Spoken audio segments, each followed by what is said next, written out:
Feeling is the Secret. Written and narrated by Neville Goddard. Produced by Cuban. All rights reserved. Foreword. This book is concerned with the art of realizing your desire. It gives you an account of the mechanism used in the production of the visible world. It is a small book, but not slight.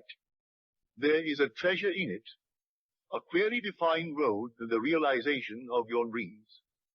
Were it possible to carry conviction to another by means of reasoned arguments and detailed instances, this book will be many times its size. It is seldom possible, however, to do so by means of written statements or arguments, since to the suspended judgment it always seems plausible to say that the author was dishonest or deluded, and therefore his evidence was tainted. Consequently, I have purposely omitted all arguments and testimonials and simply challenged the open-minded reader to practice the law of consciousness as revealed in this book. Personal success will prove far more convincing than all the books that could be written on the subject. Neville. Chapter 1. Law and its operation. The world and all within it is man's conditioned consciousness objectified. Consciousness is the cause as well as the substance of the entire world. So it is to consciousness that we must turn if we would discover the secret of creation. Knowledge of the law of consciousness and the method of operating this law will enable you to accomplish all you desire in life. Armed with a working knowledge of this law, you can build and maintain an ideal world. Consciousness is the one and only reality, not figuratively, but actually. This reality may, for the sake of clarity, be likened unto a screen which is divided into two parts, the conscious and the subconscious.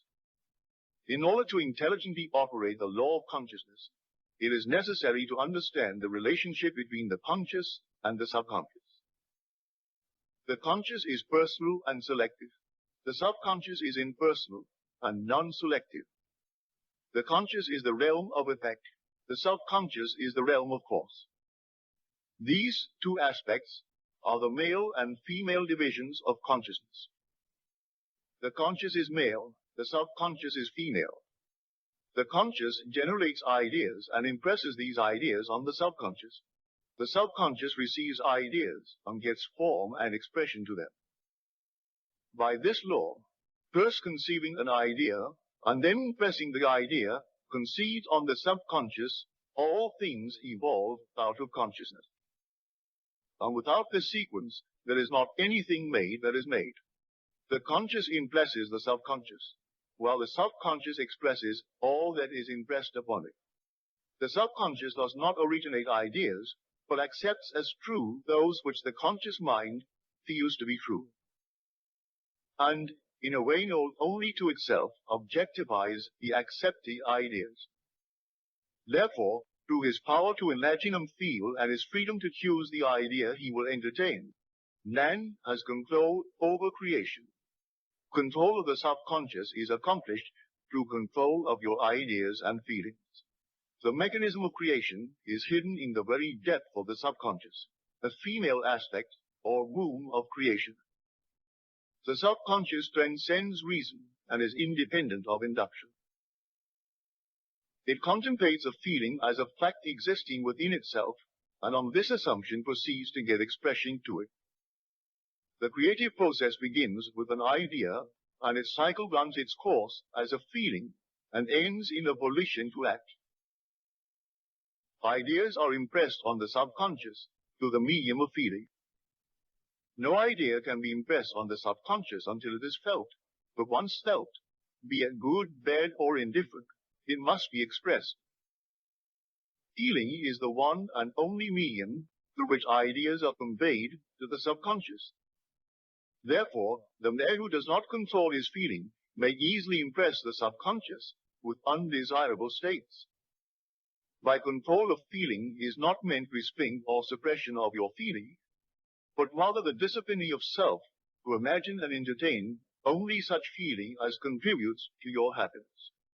Control of your feeling is all important to a full and happy life. Never entertain an undesirable feeling, nor think sympathetically about wrong in any shape or form. Do not dwell on the imperfection of yourself or others. To do so is to impress the subconscious with these limitations. What you do not want done unto you, do not feel that it is done unto you or another. This is the whole law of a full and happy life. Everything else is commentary. Every feeling makes a subconscious impression, and as it is counteracted by a more powerful feeling of an opposite nature, must be expressed. The dominant of two feelings is the one expressed. I am healthy is a stronger feeling than I will be healthy. To feel I will be is to confess I am not. I am is stronger than I am not. What you feel you are always dominates what you feel you would like to be. Therefore, to be realized, the wish must be felt as a state that is rather than a state that is not. Sensation precedes manifestation and is the foundation upon which all manifestation rests. Be careful of your moods and feelings, for there is an unbroken connection between your feelings and your visible world. No body is an emotional filter and bears the unmistakable marks of your prevalent emotions. Emotional disturbances, especially suppressed emotions, are the causes of all disease. To feel intensely about a wrong without voicing or expressing that feeling is the beginning of disease, in both body and environment. Do not entertain the feeling of regret or failure, for frustration or detachment from your objective results in disease. Think feelingly only of the state you desire to realize. Feeling the reality of the state sought and living and acting on that conviction is the way of all seeming miracles. All changes of expression are brought about through a change of feeling. A change of feeling is a change of destiny. All creation occurs in the domain of the subconscious. What you must acquire then is a reflective control of the operation of the subconscious. That is control of your ideas and feelings. Chance or accident is not responsible for the things that happen to you, nor is predestined fate the author of your fortune or misfortune. Your subconscious impressions determine the conditions of your world. The subconscious is not selective. It is impersonal and no respecter of persons. Acts 10:34. The subconscious is not concerned with the truth or falsity of your feeling. It always accepts as true that which you feel to be true. Feeling is the assent of the subconscious to the truth of that which is declared to be true. Because of this quality of the subconscious, there is nothing impossible to man. Whatever the mind of man can conceive and feel as true, the subconscious can and must objectify. Your feelings create the pattern from which your world is fashioned, and a change of feeling is a change of pattern. The subconscious never fails to express that which has been impressed upon it. The moment it receives an impression, it begins to work out the ways of its expression. It accepts the feeling impressed upon it, your feeling, as a fact existing within itself, and immediately sets about to produce in the outer or objective world the exact likeness of that feeling. The subconscious never alters the accepted beliefs of man. It outpictures them to the last detail, whether or not they are beneficial. To impress the subconscious with the desirable state, you must assume the feeling that would be yours, as you already realize your wish. In defining your objective, you must be concerned only with the objective itself. The manner of expression or the difficulties involved are not to be considered by you. To think feelingly on any state impresses it on the subconscious. Therefore, if you dwell on difficulties, barriers, or delay, the subconscious, by its very non-selective nature, accepts the feeling of difficulties and obstacles as your request and proceeds to produce them in your outer world. The subconscious is the rule of creation. It receives the idea unto itself through the feelings of man. It never changes the idea received, but always gives it form. Hence the subconscious outpictures the idea in the image and likeness of the feeling received.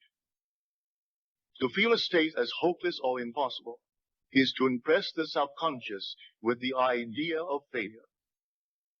Although the subconscious faithfully serves man, it must not be inferred that the relation is that of a servant to a master, as was anciently conceived. The ancient prophets called it the slave and servant of man. St. Paul personified it as a woman and said, the woman should be subject to man in everything. Ephesians 5:24. The subconscious does serve man and faithfully is formed to his feelings. However, the subconscious has a distinct distaste for compulsion and responds to persuasion rather than to command. Consequently, it resembles the beloved wife more than the servant. The husband is head of the wife. Ephesians 5:23 may not be true of man and woman in their earthly relationship, but it is true of the conscious and the subconscious, or the male and female aspects of consciousness. The mystery to which Paul referred when he wrote, "This is a great mystery. He that loveth his wife loveth as himself, and they two shall be one flesh." Ephesians 5:28, 31, and 32 is simply the mystery of consciousness.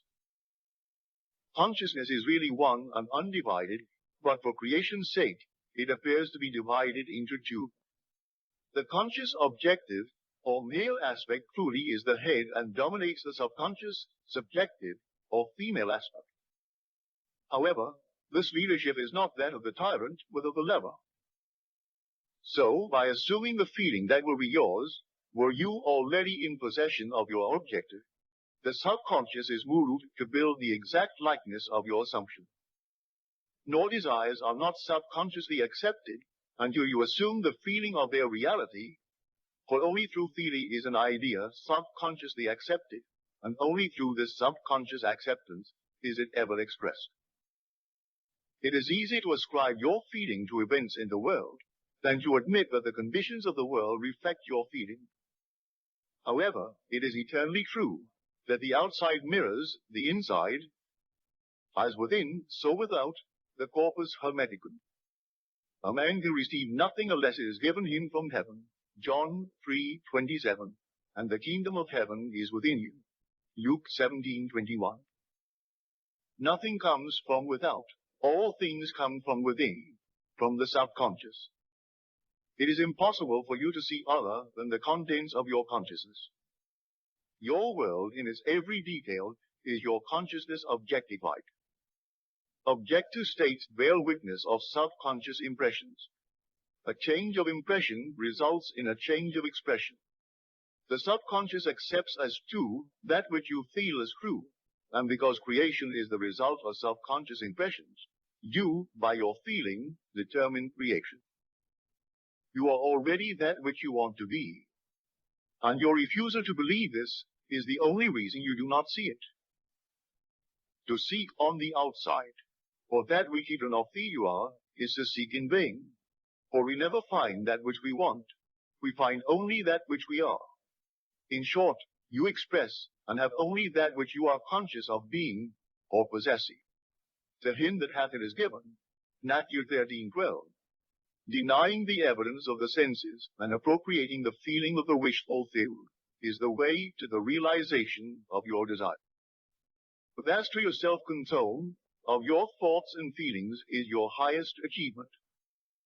However, until perfect self-control is attained, so that in spite of appearances you feel all that you want to feel, use sleep and prayer to aid you in realizing your desired states.